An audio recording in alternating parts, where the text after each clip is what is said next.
Selamat sore pemirsa, selamat berjumpa dalam program Bincang Sore. Kali ini pemirsa Bincang Sore hadir bersama Rumah Sakit Mata Masyarakat Jawa Timur atau RSMM. Nah pemirsa, kita akan berbincang ini terkait dengan waspada glukoma di usia muda. Glukoma masih menjadi salah satu penyebab utama kebutaan di seluruh dunia, tertinggi kedua setelah katarak. Nyaris tak memiliki gejala pada tahap awal, glukoma justru berpotensi memberi dampak yang lebih fatal, yaitu kebutaan permanen. Rumah Sakit Mata Masyarakat Jawa Timur sendiri pemirsa selama tahun 2020 menangani sekitar 2.839 jumlah kasus glukoma.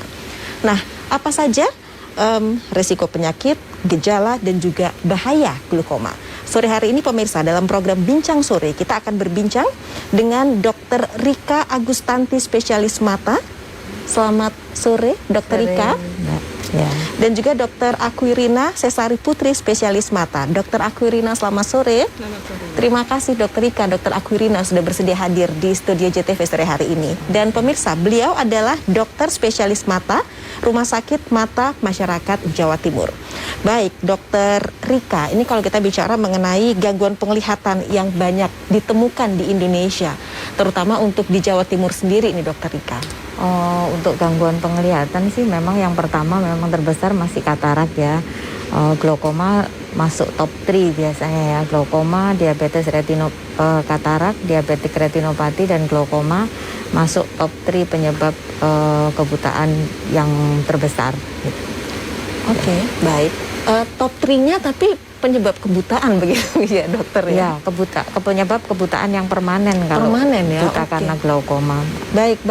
Nah, kita selama ini sering mendengar glukoma, bahkan ada istilah kerennya juga begitu ya, glukoma si pencuri penglihatan. Ya, si pencuri penglihatan. Bagaimana Dokter Rika untuk glukoma sendiri, penjelasannya, pengertiannya seperti apa? Ya, jadi glaukoma itu sebenarnya adalah kerusakan saraf mata, Mbak. Kerusakan saraf mata yang berakibat terjadi penyempitan lapang pandang karena tekanan bola mata yang tinggi. Seperti itu. Kenapa dikatakan si pencuri penglihatan? Karena kadang-kadang pasien itu tidak menyadari dia itu menderita glaukoma karena sebagian besar mereka itu tanpa gejala. Jadi kebutaan karena glaukoma ini berlangsung kronis, jadi tidak mendadak sehingga pasien terlambat untuk memeriksakan diri ke pelayanan kesehatan seperti itu. Jadi karena tidak mendadak sehingga dirasa apa gitu, jadinya nggak buru-buru untuk memeriksakan diri ke dokter seperti jadi, itu. Memang ini adalah penyakit yang tanpa gejala di awal sehingga memang kesulitan masyarakat. Sebagian besar, tapi ada juga jenis glaukoma yang memang udah kelihatan dari awal, mendadak nyeri, tapi ada banyak kasus yang mereka walaupun nyeri kepala tapi mereka tidak aware kalau itu suatu glaukoma. Dipikir nyeri kepala biasa, dikasih painkiller, dia udah membaik, seperti itu. Jadi terlambat memeriksakannya karena mungkin mereka kurang aware bahwa salah satu glaukoma ini adalah si pencuri penglihatan itu tadi. Oke, jadi bagaimana Dokter Rika, kalaupun misalnya ada gejala, itu ada beberapa ciri atau tanda-tanda yang mereka alami, seperti tadi semacam sakit kepala begitu? Ya, jadi kalau untuk glaukoma yang jenis akut biasanya mereka yang segera datang ke dokter karena memang nyeri sekali. Yang banyak kita waspadai adalah jenis glaukoma yang kronis, Mbak. Jadi kronis itu mereka tidak menyadari, tapi bagi mereka-mereka yang memiliki faktor resiko itu lebih baik segera memeriksakan untuk deteksi dini. Jadi tidak perlu harus menunggu sampai ada gejala. Kalau biasanya kalau sudah ada gejala itu sudah masuk stadium yang lebih lanjut seperti itu. Jadi mereka-mereka yang beresiko yang harus menyadari bahwa mata juga harus salah satu yang harus mereka screening ya. Di samping penyakit-penyakit sistemiknya mungkin seperti itu. Oke, nah Dokter Akwirina, kalau tadi Dokter Rika menyatakan mereka yang berisiko yang memang sebaiknya lebih peduli dan lebih awal ada kesadaran untuk mendeteksi dini. Sebenarnya mereka yang berisiko itu seperti apa Dokter Akwirina? Terima kasih. Mereka yang berisiko itu yang terutama adalah yang memiliki keluarga yang punya hubungan darah dengan riwayat glaukoma. Misalkan ayah ibunya, kakek neneknya itu ada riwayat glaukoma. Nah, itu mereka memiliki secara genetis akan memiliki bakat dari glaukoma itu walaupun tidak selalu muncul ya. Jadi orang-orang yang dengan riwayat keluarga dengan glaukoma itu sebaiknya melakukan screening atau deteksi dini dengan memeriksakan diri ke fasilitas kesehatan mata. Di samping itu juga yang memiliki faktor resiko lain, misalkan ada penyakit-penyakit sistemik, itu juga memperbesar resiko terjadinya glaukoma. Lalu orang-orang yang mungkin sering menggunakan obat-obatan tanpa ada resep dari dokter misalkan, itu juga bisa jadi faktor resiko dari glaukoma. Beberapa penyakit mata lain juga dapat beresiko terjadi glaukoma. Jadi banyak sebenarnya. Iya, dan itu yang mereka harus mulai mendeteksi sendiri, artinya dari internal keluarga sendiri ya Dokter Aquirina ya. Dan apakah ini termasuk yang penyakit menular? Kalau menular sebetulnya tidak ya. Jadi dia ini cenderung ada di dalam gen. Jadi mungkin kalau keluarga ada, maka orang yang dalam keluarga itu akan memiliki gen untuk terjadinya glaukoma. Gitu. Jadi bukan menular. Baik, jadi memang tidak menular ya. Oke. Nah, pemirsa, untuk Rumah Sakit Mata Masyarakat Jawa Timur sendiri, jam buka pelayanan selama pandemi COVID-19 ini untuk poli reguler dan poli VIP, Senin sampai Kamis pukul 7 sampai pukul 12, kemudian Jumat pukul 7 sampai pukul 11. Adapun Rumah Sakit Mata Masyarakat Jawa Timur atau RSMM Jawa Timur ini di Jalan Ketintang Baru Selatan 1 nomor 1 Surabaya, telepon 031 820 10.000, WA 0823 3572 1517. Untuk website sendiri di rsmm.jatimprof.co.id dan email rsmmjawatimur@gmail.com. Nah, dalam rangka hari jadi RSMM Jawa Timur, pemirsa, diberikan potongan 10% untuk tindakan lasik, femto, relax, dan presbyon dari tanggal 9 sampai 26 Maret 2021. Dengan info selengkapnya, Anda dapat cek di Instagram RSMM Jawa Timur di @rsmm_jatim. Nah, baik, Dokter Aquirina, ini kalau kita bicara mengenai penyebabnya sendiri ya untuk gangguan penglihatan tersebut, itu seperti apa? Mungkinkah disebabkan juga begitu oleh makanan atau berbagai hal lain? Untuk glaukoma sendiri sebagian besar kasus sebabnya sebetulnya tidak diketahui dengan pasti ya. Kalau misalkan dikatakan berhubungan dengan makanan, sebetulnya juga tidak berhubungan secara langsung.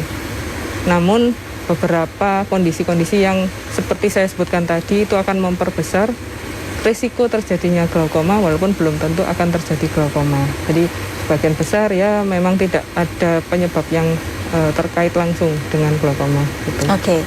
Nah, Dokter Rika, ini kalau kita lihat ya, orang-orang tuh sekarang kan lebih sering serius dengan gadgetnya gitu loh. Ya. Itu apakah salah satu penyebab juga, Dokter Rika, atau bagaimana sih sebenarnya?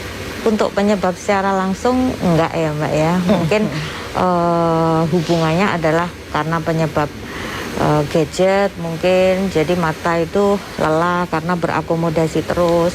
Kalau berakomodasi terus akhirnya minusnya tinggi. Mungkin lah minus yang tinggi adalah salah satu faktor resiko untuk terjadinya glaukoma. Walaupun tidak semua minus yang tinggi pasti glaukoma, tapi dia adalah faktor resiko. Jadi mungkin secara langsung enggak, tapi mungkin secara tidak langsung mungkin gitu ya. Baik, glaukoma juga bisa menyebabkan katarak, Dokter?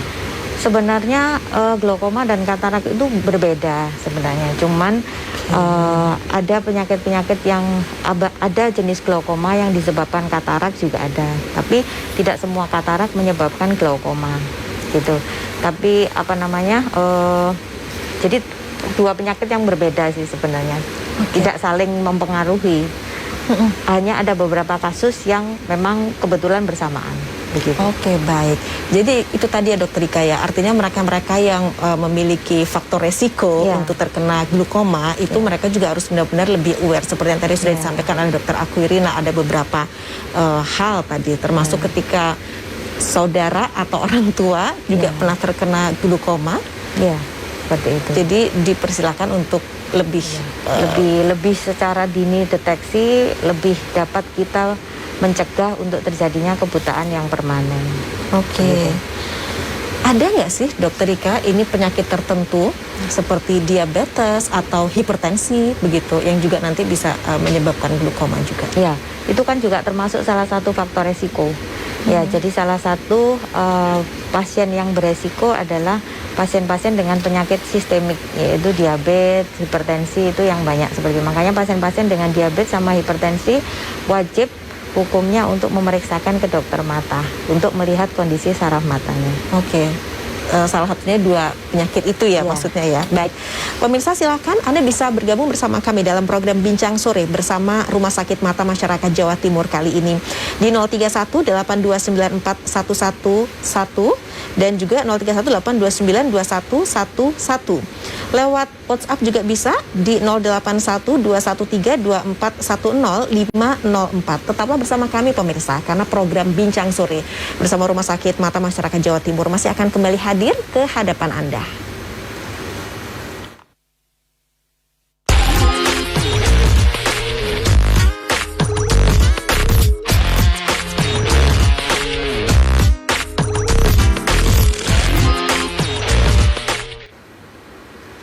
Ya pemirsa, kembali dalam program Bincang Sore bersama Rumah Sakit Mata Masyarakat Jawa Timur. Nah pemirsa, selama pandemi COVID-19 untuk jam buka pelayanan Rumah Sakit Mata Masyarakat Jawa Timur ini untuk poli reguler dan poli VIP, Senin sampai Kamis pukul 7 sampai 12 waktu Indonesia Barat, Jumat pukul 7 sampai 11 waktu Indonesia Barat. Untuk RSMM Jawa Timur sendiri ada di Jalan Ketintang Baru Selatan 1 nomor 1 Surabaya. Teleponnya 031 820 10.000 dan WA 082 335721517. Untuk website rsmm.jatimprov.co.id dan email rsmmjawatimur@gmail.com.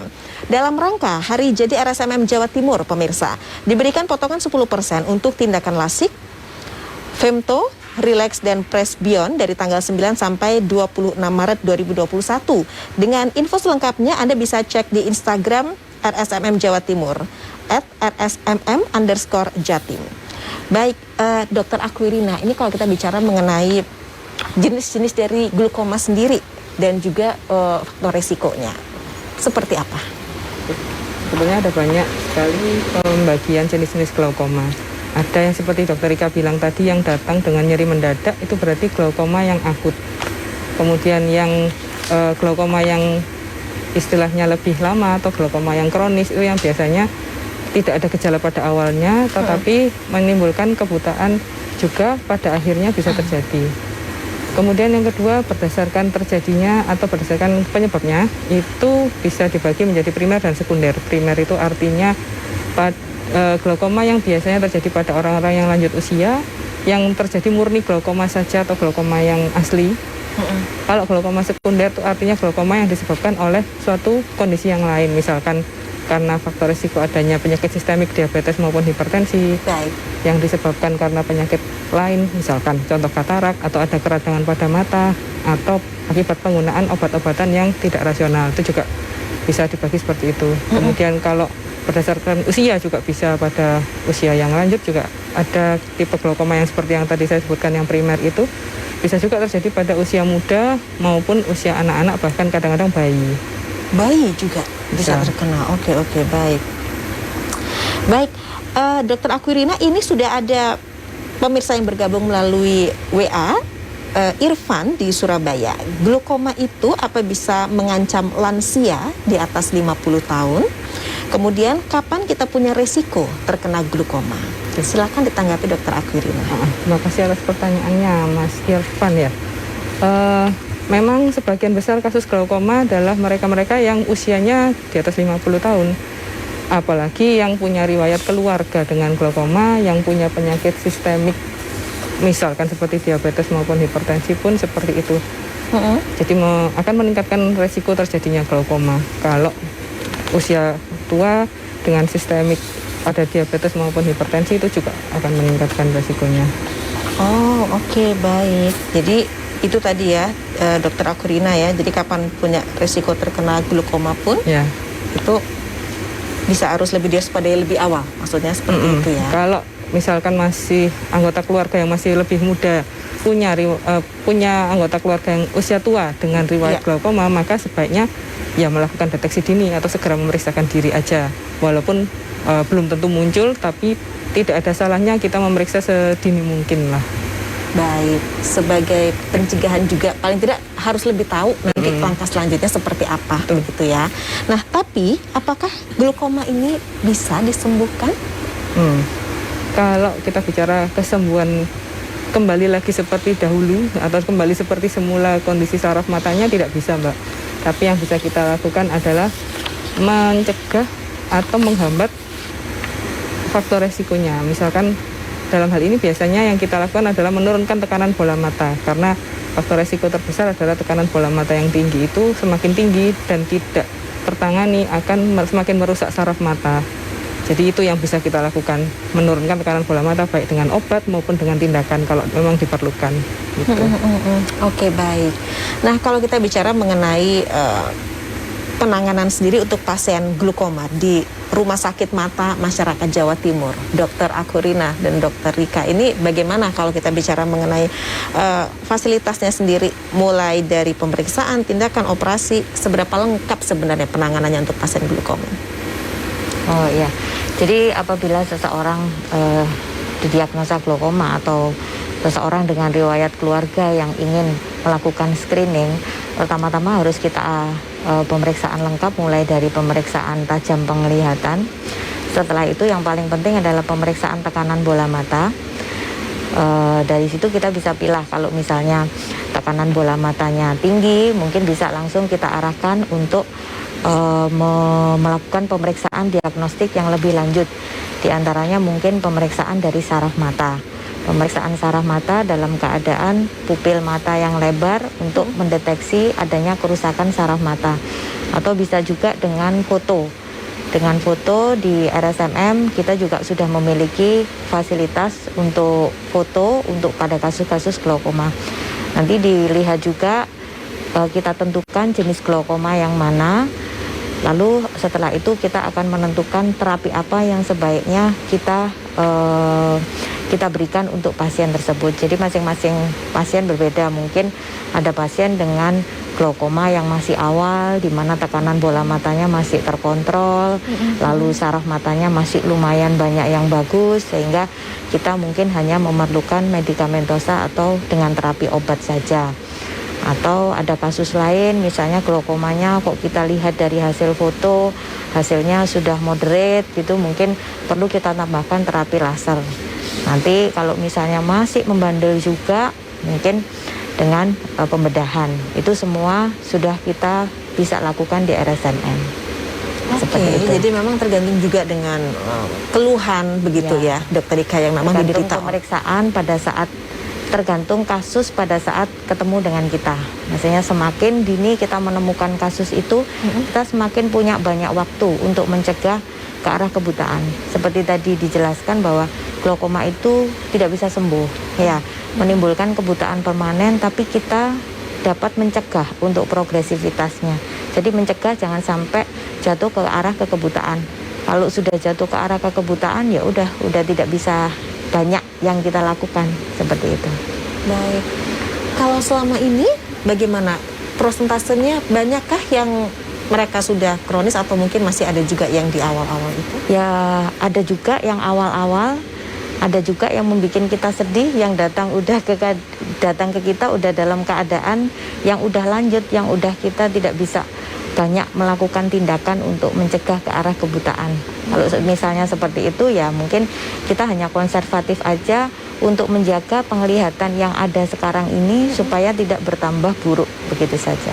Baik, itu berarti mereka yang mungkin memang tidak aware dari awal bisa juga ya, atau banyak juga berbagai hal penyebabnya sampai kemudian sudah sampai di tahap kronis ya, Dokter Rika ya? Sebenarnya mungkin tidak aware juga mungkin ya. Makanya kita dalam rangka Hari Glaukoma ini selalu mengkampanyekan untuk deteksi dini glaukoma. Atau sebagian juga ada yang tidak tahu, ya seperti itu. Nah, fungsinya kita, makanya kenapa kok glaukoma diperingati hari tersendiri ya, karena banyaknya kasus-kasus yang tidak tahu seperti itu, sehingga kita tidak bosan-bosannya untuk selalu mengingatkan, karena supaya tidak jatuh ke keadaan yang tidak bisa diapa-apakan lagi. Oke, Seperti paling itu. tidak dengan mengedukasi lebih membuat Ya. masyarakat melek ataupun sadar ya, Ya. dokter ya, terkait Ya. dengan mereka sebenarnya ada tidak sih gejala untuk ke arah sana atau Resiko tidak. itu Betul. agar segera. Baik, dan pemirsa silahkan ya Anda bisa bergabung bersama kami di 031 82510 82570 atau melalui WA 081 213 2410504. Bincang sore bersama Rumah Sakit Mata Masyarakat Jawa Timur masih akan kembali hadir sesaat lagi.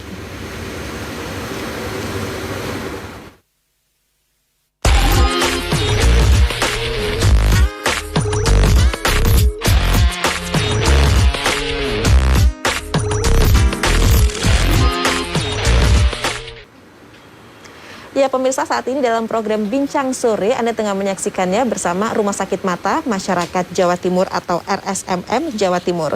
Nah pemirsa, selama pelayanan selama masa pandemi COVID-19 ini untuk poli reguler dan poli VIP buka dari hari Senin sampai Kamis pukul 7 sampai 12 waktu Indonesia Barat, Jumat pukul 7 sampai 11 waktu Indonesia Barat. RSMM Jawa Timur, Jalan Ketintang Baru Selatan 1 nomor 1 Surabaya. Teleponnya di 031 820 10.000, kemudian WA 0823 3572 1517. Untuk website rsmm.jatimprov.co.id dan email rsmmjawatimur@gmail.com.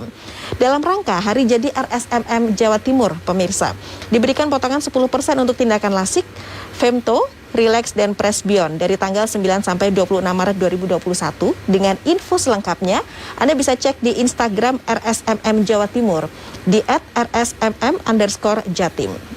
Silakan pemirsa, di segmen ini Anda bisa bergabung bersama kami di 031 82510 dan 82570. Bisa juga melalui WA 081 213 2410504. Nah, Dokter Aquirina, ini yang nggak kalah pentingnya adalah apakah pemeriksaan poliglukoma itu dapat tercover dengan penjaminan BPJS? Bisa, Mbak. Kalau di rumah sakit kami di RSMM, tentunya karena kami rumah sakit rujukan harus ada surat rujukannya dulu dari fasilitas kesehatan pertama atau vaskes primernya, untuk kemudian biasanya akan melalui vaskes lanjutan yang tingkat pertama atau yang rumah sakit yang tipe C dulu, baru kemudian ke rumah sakit kami. Tapi semua layanan yang seperti disebutkan Dr. Rika tadi itu bisa tercover dengan BPJS jika ada rujukannya. Oke, baik. Nah, Dokter Rika, Dokter Aquirina, ini ada pertanyaan dari pemirsa. Mata kanan saya mengalami glukoma 2 tahun lalu sudah dilaser dan sampai sekarang rutin menggunakan obat tetes mata Duotra. Yang mau saya tanyakan, apakah mata kiri yang masih sehat lama-kelamaan akan ikut tertular glukoma nantinya? Apakah setelah operasi masih boleh menggunakan kontak lens? Terima kasih dokter, dari Tri di Surabaya. Silahkan Dokter Rika untuk menanggapi. Terima kasih ya. Jadi kita harus melihat dulu ya, itu kan mata kirinya. Kalau misalnya pada saat awal pemeriksaan, sebenarnya kita harus memeriksakan kedua mata. Kalau jenis glaukoma yang jenis primer itu terjadi pada kedua mata biasanya. Jadi bukan menular ke mata sebelahnya.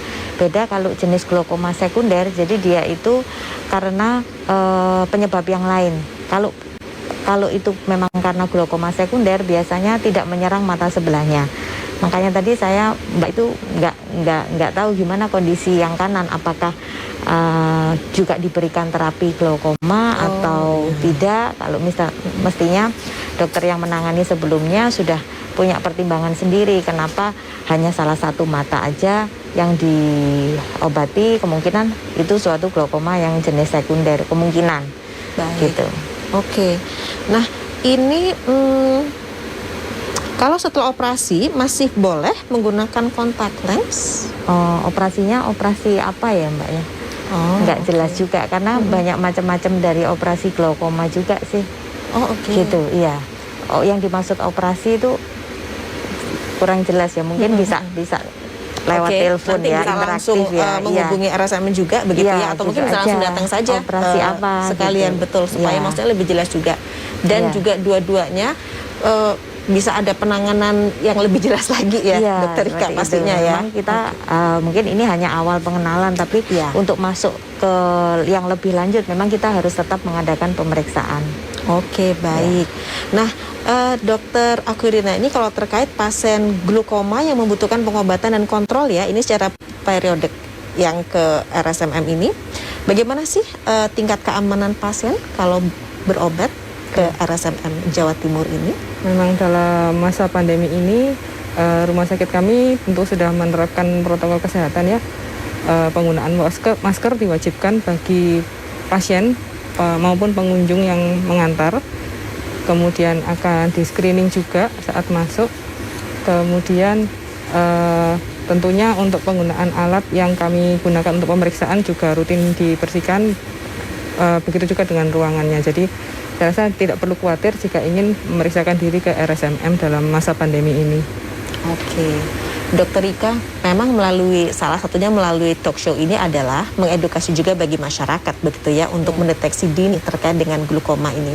Sebenarnya peran dari deteksi dini itu sendiri seberapa besar atau seberapa penting, Dokter Rika? Sangat penting untuk kasus-kasus glaukoma. Seperti saya bilang tadi bahwa semakin dini kita ketahui, kita bisa punya banyak waktu untuk mencegah ke arah kebutaan. Jadi bagaimana masa depan penglihatan pasien-pasien glaukoma tergantung juga dari saat awal dia bertemu dengan dokter mata. Jadi semakin dini akan semakin dapat kita cegah kebutaan itu. Sangat penting peran deteksi dini ini. Baik, gitu. Dokter Aquirina, ini kalau selama ini pasien yang dokter tangani begitu ya terkait dengan glukoma, itu mereka sebagian besar memang apakah karena faktor genetik juga begitu? Kalau sebagian besar kasus yang datang, memang rata-rata usianya sudah memasuki usia lanjut ya. Nah, susahnya pada usia lanjut itu biasanya kalau kita tanyakan apakah ada riwayat keluarga dengan glaukoma, biasanya mereka tidak tahu. Karena kalau sudah usia lanjut mungkin yang bapaknya dulu atau kakek neneknya dulu tidak tahu kalau ada sakit mata. Karena mungkin dulu belum se-aware sekarang lah untuk penyakit mata itu. Yang memungkinkan saat ini adalah yang mungkin pada kasus-kasus yang sudah ada riwayat yang datang ke kita dalam usia lanjut itu, mungkin yang bisa kita lakukan adalah mengedukasi yang mengantar biasanya. Yang mengantar kan biasanya kan anaknya. Jadinya mengantar juga kena edukasi ya. Seperti itu. Jadi mungkin lebih bisa kita cegah lagi secara dini atau sesegera mungkin lah. Karena kan edukasi orang tuanya pasti juga anaknya ikut mendengarkan, yang mengantar lah paling tidak ikut mendengarkan, seperti itu. Baik, jadi dikasih kuliah gratis terkait dengan koma ya dokter ya. Kata Dokter Aquirina ya, sebenarnya kadang-kadang kita malah juga lebih mengedukasi yang mengantar juga ke keluarganya. Jadi misalnya kita tanya, mbaknya atau masnya ini keluarganya, iya anaknya usia berapa? Usia udah 50, ayo coba kita deteksi karena ada resiko orang tuanya. Oh gitu ya dok, jadi kadang-kadang dideteksi juga ya? Seperti itu. Gitu. Baik. Jadi, menyenangkan sebenarnya dalam arti itu kan juga supaya lebih tahu mereka. Tahu maksudnya lebih dini itu juga ya, seperti apa paling tidak nanti bisa mencegah itu tadi ya, karena kan memang tidak bisa sembuh banget begitu. Jadi sekalian kita mengedukasi, dia akan juga menularkan ke keluarganya yang lain ya, diajak semua supaya deteksi dini itu. Oke. Berarti rata-rata memang sudah lansia ya dokter, maksudnya yang datang?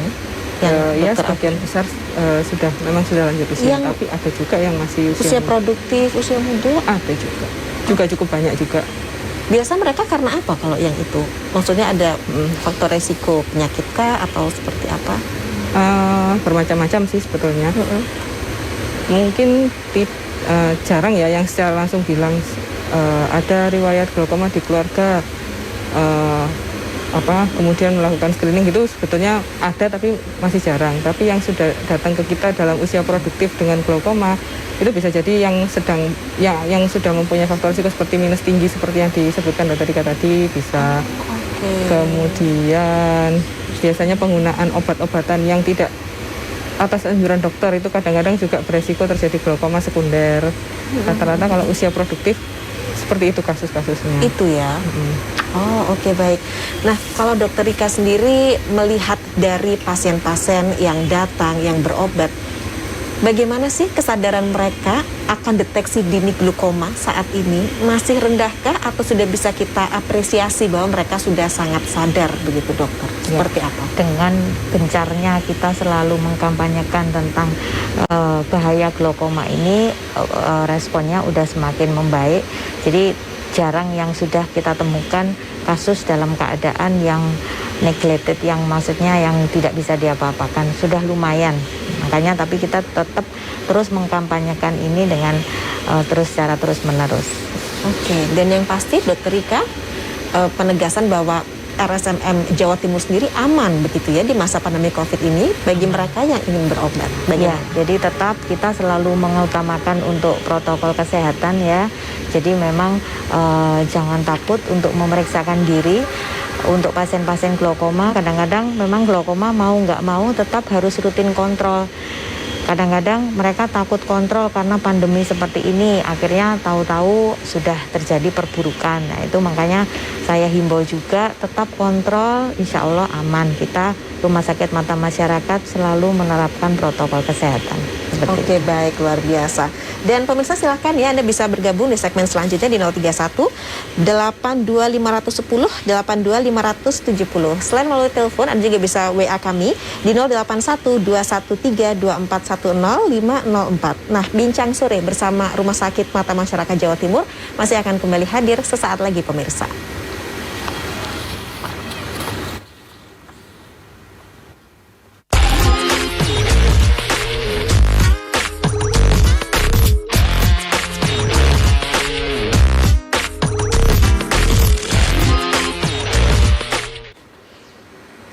Ya pemirsa, Bincang Sore bersama Rumah Sakit Mata Masyarakat Jawa Timur sore hari ini hadir ke hadapan Anda. Dan untuk jam buka pelayanan selama pandemi COVID-19 ini, untuk poli reguler dan poli VIP, Senin sampai Kamis pukul 7 sampai 12 waktu Indonesia Barat. Kemudian Jumat pukul 7 sampai 11 waktu Indonesia Barat. RSMM Jawa Timur sendiri berada di Jalan Ketintang Baru Selatan 1, nomor 1 Surabaya. Teleponnya 031 820 10.000. Kemudian WA di 0823 3572 1517.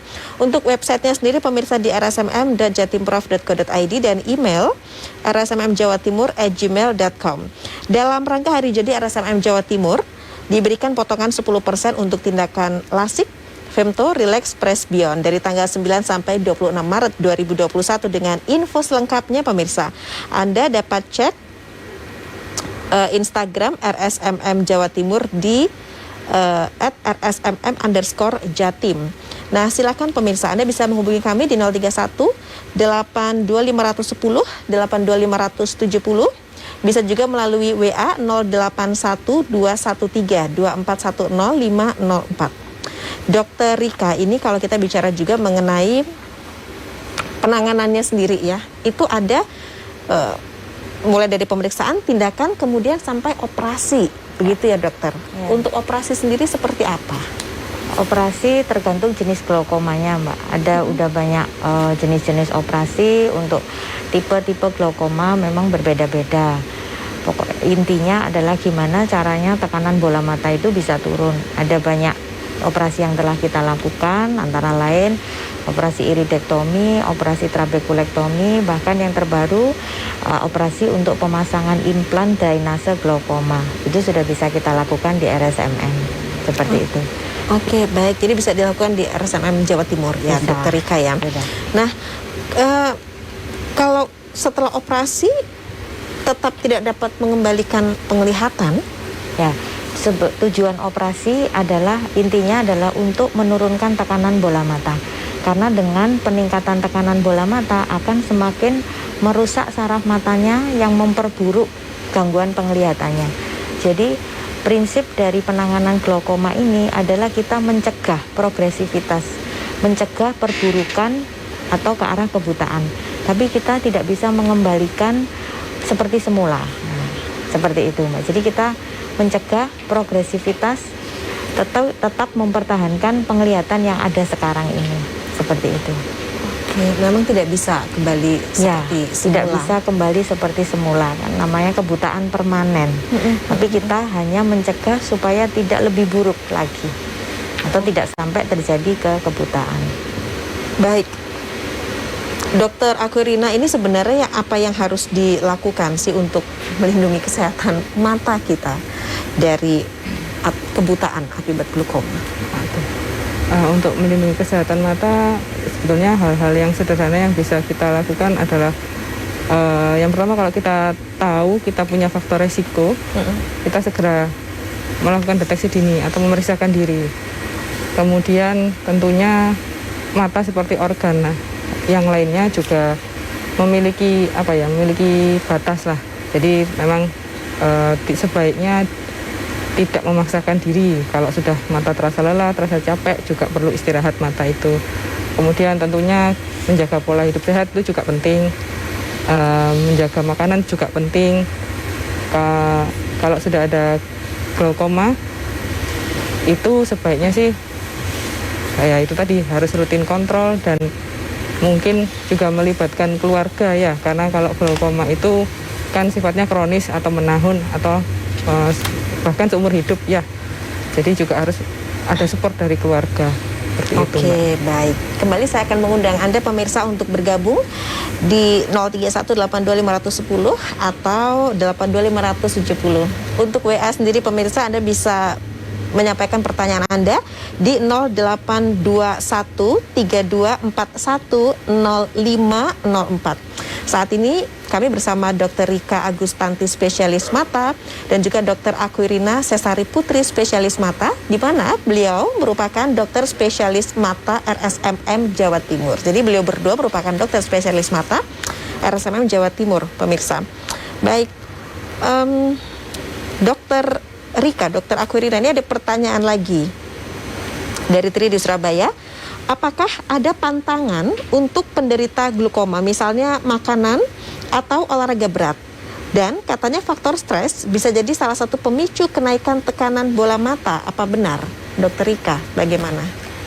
Jadi pantangan untuk makanan sebenarnya secara langsung untuk glaukoma tidak ada ya.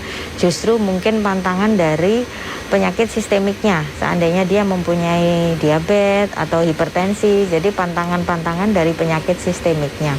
Memang benar pemicu stres mengakibatkan tekanan darah tinggi, akhirnya ujung-ujungnya tekanan bola mata bisa tinggi, akhirnya juga merusak saraf mata. Jadi seperti itu, seperti tadi dikatakan Dr. Aquirina juga, bahwa menerapkan pola hidup yang sehat. Jangan stres, kalau capek ya udah seperti itu, enjoy aja gitu Mbak. Istilahnya sekarang enjoy aja. Baik, artinya bekerja tapi juga selalu ingatlah ya, artinya dengan kesehatan itu juga. Ada batasan-batasannya juga. Oke, baik. Nah, kemudian pantangan ini loh ya, yang maksudnya mereka juga harus memperhatikan tentunya ya, Dokter Rika ya. Oke. Nah, Dokter Rika, ini kalau kita bicara mengenai peran keluarga sendiri sebenarnya saat ini, bagaimana untuk kemudian bisa membentengi keluarga mereka sendiri dari glaukoma? Artinya itu tadi, dengan kalau tadi Dokter Rika mengatakan biasanya mereka yang nganter itu juga sudah dideteksi dini sekalian kan ya. Tapi bagaimana sebenarnya kalau melihat secara global di Jawa Timur khususnya peran dari keluarga sendiri? Iya. Jadi peran dari keluarga itu sangat penting ya, karena glaukoma ini pengobatan yang terus-menerus, mungkin pengobatan sampai seumur hidup dengan istilahnya pemakaian obat itu secara terus-menerus. Kadang-kadang pasien itu bosan, kok pakai obat terus, kapan ini lepas obatnya, seperti itu. Jadi kadang-kadang ada saat mereka itu lelah dan bosan, maka di situ peranan keluarga juga untuk mensupport, untuk selalu mendukung, selalu mengingatkan, dengan kita mengedukasi keluarganya juga, dan supaya tahu bahwa resiko dari apabila terbengkalai glaukoma ini, resikonya akan semakin memperburuk tajam penglihatannya, sehingga diharapkan keluarga ini juga ikut aware terhadap keluarganya yang sedang dalam keadaan sakit, seperti itu. Baik. Nah, Dokter Aquirina sendiri dari pengalaman menerima pasien begitu ya, itu seperti apa kemudian dukungan dari keluarga sendiri untuk paling tidak bisa mencegah untuk tidak kemudian menjadi kronis begitu atau lebih parah terkait dengan glaukoma ini. Tapi sebentar, kita terima penelpon luar yang sudah bergabung. Halo, selamat sore. Selamat sore, dengan CDV. Betul, dengan Bapak siapa? Halo, benar dengan JTV ini ya? Betul, betul Pak. Dengan Bapak siapa? Iya, saya lihat TV ini. Saya Anang, Bu. Anang dari Surabaya. Oke, Pak Anang di Surabaya, silahkan. Apa yang mau ditanyakan atau keluhannya? Mau nanya aja, saudara saya kan ada di sama dokter itu kena glaukoma. Itu kira-kira kalau penanganan sampai bisa sembuh lah, itu berapa Bu ya? Terus untuk ini kan saya BPJS, nah ibu saya kan ikut saya, itu bisa nggak pakai BPJS untuk pengobatan sampai istilahnya sampai sembuh gitu? Baik, BPJS ya. Iya, terima Oke. kasih. Baik, Pak Anang di Surabaya, terima kasih juga sudah bergabung. Dokter Aquirina, bagaimana untuk penanganan sampai sembuh di RSMM Jawa Timur? Oke. Bagaimana? Oke, di RSM sendiri untuk penanganan glaukoma seperti sudah disebutkan oleh Dokter Rika tadi bisa secara paripurna yang mulai dari penegakan diagnosis, terapi sampai mungkin kalau perlu tindakan operasi. Tapi sekali lagi yang namanya glaukoma itu tidak bisa disembuhkan. Yang bisa kita lakukan adalah menurunkan tekanan bola mata untuk menurunkan resiko terjadinya kebutaan permanen. Salah satunya memang dengan operasi itu, ya.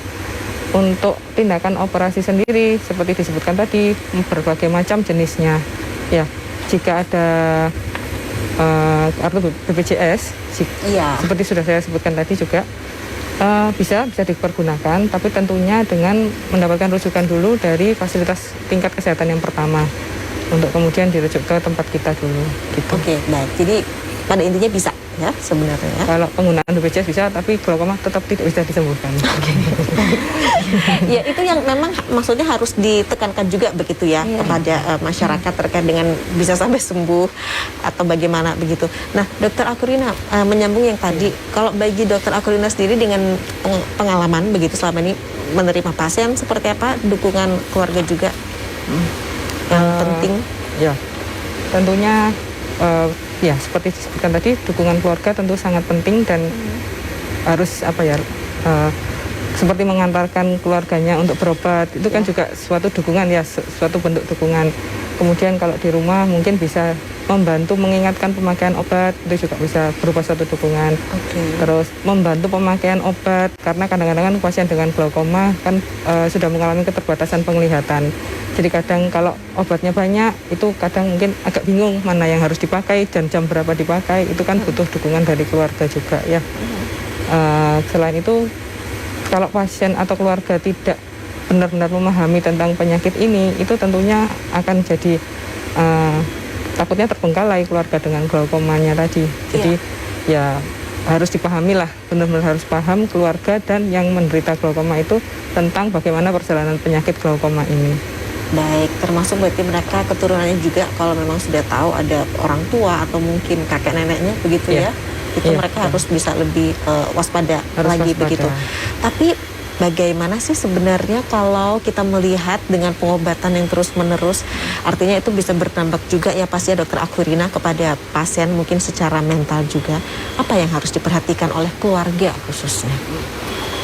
Ya memang akan mengalami kebosanan kadang-kadang ya.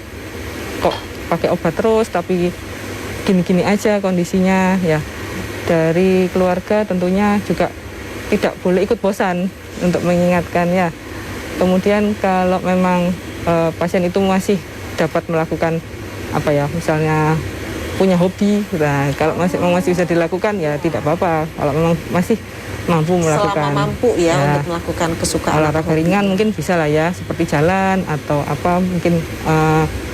Kalau memang ada sesuatu yang ingin disampaikan, mungkin saat kontrol dengan dokternya mungkin bisa disampaikan apa keluhannya. Itu juga kan kadang bisa membantu orang mengurangi stresnya lah.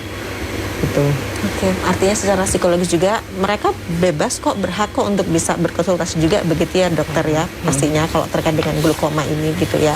Oke, dan pemirsa pastikan kalau untuk pelayanan selama pandemi COVID-19 ini di Rumah Sakit Mata Masyarakat Jawa Timur sendiri, jam bukanya untuk poli reguler dan juga poli VIP yang harus diperhatikan Senin sampai Kamis pukul 7 sampai 12 waktu Indonesia Barat, kemudian Jumat pukul 7 sampai 11 waktu Indonesia Barat pemirsa. Nah, RSMM Jawa Timur sendiri berada di Jalan Ketintang Baru Selatan 1, nomor 1 Surabaya. Teleponnya 031 820 10.000 dan WA 0823 3572 1517. Sedangkan website rsmm.jatimprof.co.id dan email rsmmjawatimur@gmail.com. Pemirsa, dalam rangka hari jadi RSMM Jawa Timur diberikan potongan 10% untuk tindakan lasik, femto, relax, press beyond dari tanggal 9 sampai 26 Maret 2021. Dengan info selengkapnya Anda dapat cek di Instagram RSMM Jawa Timur di @rsmm_jatim. Nah, pemirsa, masih ada satu segmen terakhir dalam program Bincang Sore bersama Rumah Sakit Mata Masyarakat Jawa Timur. Kali ini, pastikan Anda tetap bersama kami.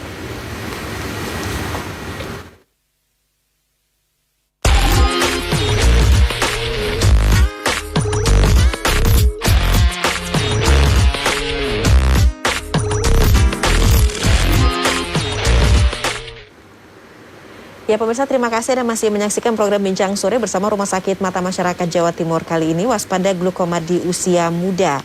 Nah, untuk jam buka pelayanan selama pandemi COVID-19 ini pemirsa, RSMM Jawa Timur untuk poli reguler dan juga poli VIP Senin sampai Kamis pukul 7 sampai 12 waktu Indonesia Barat. Kemudian Jumat pukul 7 sampai 11 waktu Indonesia Barat. RSMM Jawa Timur di Ketintang Baru Selatan 1, nomor 1 Surabaya. Teleponnya 031 820 10.000. Kemudian WA di 0823 3572 1517. Untuk websitenya sendiri rsmm.jatimprof.go.id dan email rsmmjawatimur@gmail.com. Dalam rangka hari jadi RSMM Jawa Timur ini pemirsa diberikan potongan 10% untuk tindakan lasik, femto, relax, dan press beyond dari tanggal 9 sampai 26 Maret 2021 dengan info selengkapnya Anda bisa cek di Instagram RSMM Jawa Timur @rsmm_jatim. Masih bersama Dr. Rika Agustanti, spesialis mata, dan Dr. Aquirina Sesari Putri, spesialis mata, dokter spesialis mata RSMM Jawa Timur. Dr. Aquirina ini memastikan kembali bahwa untuk BPJS itu tercover atau terlayani di RSMM Jawa Timur ini. Ya, sekali lagi mungkin bisa saya sampaikan bahwa para peserta BPJS bisa mendapatkan layanan di RSMM Jawa Timur, di poli glaukoma juga termasuk. Untuk mendapatkan layanan dengan BPJS tentunya harus ada rujukan dari vaskes pertama untuk kemudian dirujuk ke rumah sakit tipe C, baru ke rumah sakit kami. Baik, masih ada penelpon yang bergabung. Halo, selamat sore. Halo, selamat sore. Sore Ibu. Waalaikumsalam. Dengan Ibu siapa? Ini Oh baik, terputus ya. Oke. Iya. Bagaimana Dokter Aquirina? Ya, jadi bisa mendapatkan layanan dengan BPJS dengan mendapatkan rujukan dari vaskes pertamanya dulu, yang kemudian biasanya akan melewati rumah sakit tipe C dulu, baru kemudian ke rumah sakit kami. Oke, baik. Nah, Dokter Rika, terkait dengan penanganan mulai dari pemeriksaan hingga sampai ada tindakan operasi seperti apa di RSMM Jawa Timur ini? Jadi saya kasih tips aja bahwa glaukoma ini bisa terjadi pada semua orang. Ya, jadi segeralah memeriksakan diri untuk pemeriksaan awal paling tidak, yaitu pemeriksaan tajam penglihatan dan pemeriksaan tekanan bola mata, terutama pada mereka-mereka yang berusia di atas 40 ya. Yang kedua, apabila ada faktor-faktor resiko seperti yang tadi sudah saya sebutkan, mungkin ada faktor resiko riwayat keluarga, adanya penyakit sistemik, adanya pemakaian obat mungkin yang tidak teratur. Terus habis gitu glaukoma sebenarnya bisa dicegah ya, bisa dicegah untuk supaya tidak terjadi kebutaan yang permanen. Tapi glaukoma tidak dapat disembuhkan. Karena itu, yaitu tadi tips dari kami supaya segera memeriksakan ke dokter mata. Jangan dianggap sepele, jangan dianggap enteng glaukoma si pencuri penglihatan. Baik. Nah, kalau untuk penanganannya sendiri memang lengkap di RSMM Jawa Timur ini ya, pasti ya Dokter Rika ya, mulai dari pemeriksaan sampai kemudian di tahap operasi. Itu semua pelayani di RSMM Jawa Timur. Semua dapat kita layani di RSMM secara lengkap, mulai dari pemeriksaan awal, pemeriksaan diagnostik sampai prosedur tindakan operasi. Seperti baik, itu. Jadi tidak usah khawatir begitu ya. Ya. Oke, dan untuk Dokter Aquirina ini seperti apa kalau tadi kita bicara mengenai secara psikologis ada kejenuhan begitu ya dalam pengobatan atau dalam pengobatan glukoma ini. Kiat-kiat sehat sendiri meskipun mereka sedang menderita glukoma atau menjalani pengobatan glukoma. Dokter Aquirina, bagaimana? Iya. Yang terutama sih harus rutin kontrol ya kalau dengan glaukoma, walaupun kita merasa kadang bosan, kadang jenuh, tapi semangat untuk kontrol atau rutin kontrol itu harus ada. Kemudian dari keluarga juga penting peranannya untuk selalu mengingatkan, membantu pemakaian obat, atau juga bisa sekadar menjadi tempat curhat dari keluarga yang menderita glaukoma itu juga sangat pentingnya perannya, karena faktor stres juga kadang berperan meningkatkan tekanan bola mata yang bisa memperburuk kondisi glaukoma itu sendiri gitu. Berarti memang sangat harus menghindari stres, begitu ya. Artinya jangan dipelihara itu stresnya, bagaimana kita bisa memanage atau memanajemen stres itu sendiri, begitu ya. Oke, baik. Dr. Rika Agustanti, spesialis mata, terima kasih. Dr. Aquirina Sesari Putri, spesialis mata, juga terima kasih. Demikian pemirsa bincang-bincang kita dengan para dokter spesialis mata RSMM Jawa Timur. Kami juga mengucapkan terima kasih pemirsa atas perhatian dan juga kebersamaan Anda bersama kami selama 1 jam ini dalam program Bincang Sore bersama Rumah Sakit Mata Masyarakat Jawa Timur. Sampai di sini pemirsa kebersamaan kita dalam program Bincang Sore bersama Rumah Sakit Mata Masyarakat Jawa Timur. Saya Tika Subandi, sampai jumpa.